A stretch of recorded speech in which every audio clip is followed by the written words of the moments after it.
here today with Samba Natarajan. He's the CEO of Singtel's digital life business. Welcome. It's great to have you here today. Thank you very much.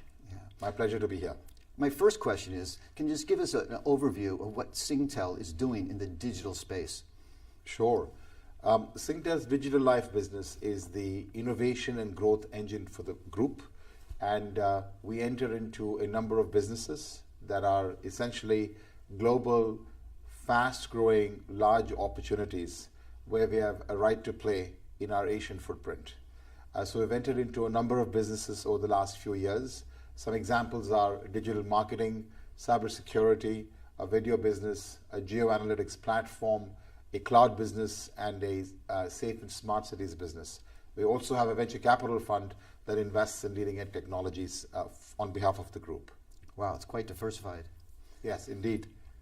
Well, Singtel recently reported its Q3 fiscal earnings, and the digital life business alone reported a 106% increase in revenue. Yeah. Can you tell us what's driving that growth? Sure. So our digital marketing business is growing very rapidly, partly because we have been acquiring a few important assets that are useful to deliver programmatically to our customers and advertisers. So we've seen some growth because of the acquisition and some growth organically because of the growth and catching a ship in a rising tide here in terms of the growth in digital marketing. So we've had a fantastic year in digital marketing as a result of a great performance on part of Amobi, which is our digital marketing business. Yeah. A year ago, you acquired Turn. Can you tell us what's been the result of that acquisition? Turn gave Amobi, Turn essentially got integrated into Amobi, and Turn gave Amobi a programmatic demand-side platform to enable placement of mobile, display, and video programmatically on our own. And that has enabled us to improve our gross margins, to access a completely new set of brands and advertisers and agencies. And we've actually declared 3/4 of our results so far this year. And so far we've declared a very healthy positive EBITDA as a result of the acquisition. So it's clearly worked out very well for us. What about in terms of Hook, your streaming service? Right. So Hook is to put it very simply, it's a over-the-top video streaming service in Asia.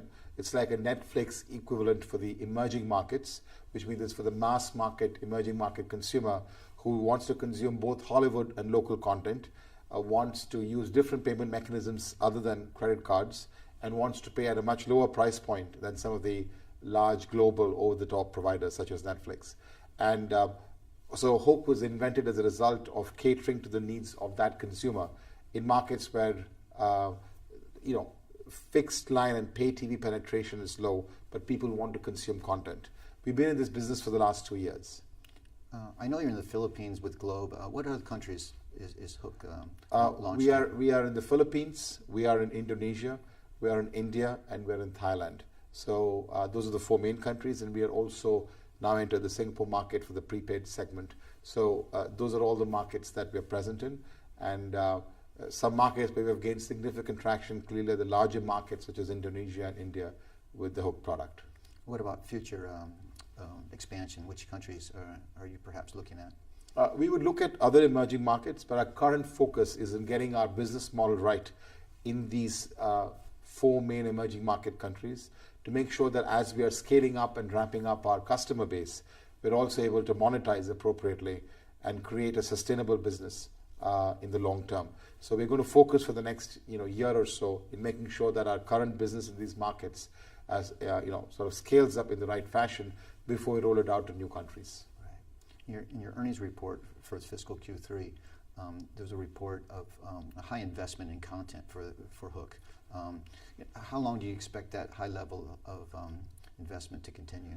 Well, this is a business that does require significant investment in the first few years of its business development.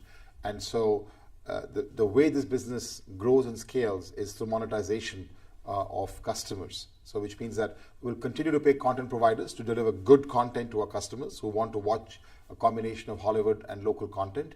But over time, as we start getting customers to pay and get them used to pay, and then also find advertisers willing to fund the platform and find different models by which we can get revenue, this business will grow and start paying for itself. I mean, the digital life business is still part of Singtel, but how is it integrating some of the services, to regular Singtel mobile users?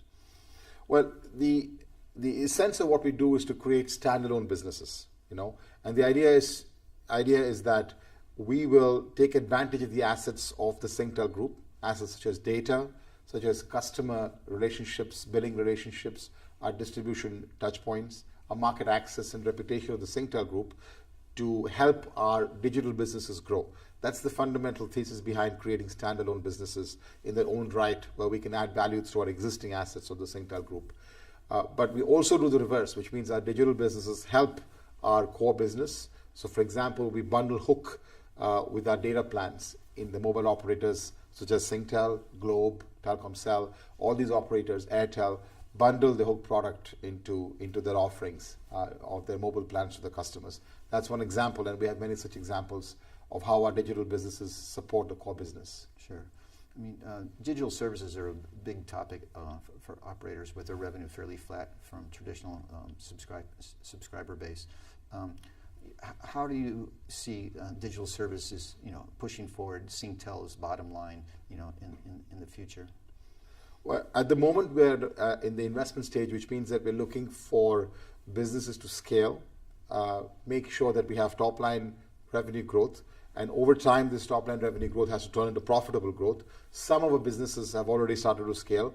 Amobi is one of them, and we will see that our cybersecurity business is the next to scale, and then our Hook business, our analytics business will scale. So this is a portfolio approach, and over time we have to deliver profitable growth, and we expect that to happen over the next few years. Sure, great. Well, thanks a lot for joining me today. It's wonderful to have you here. Thank you very much. Wonderful meeting you and having this interview.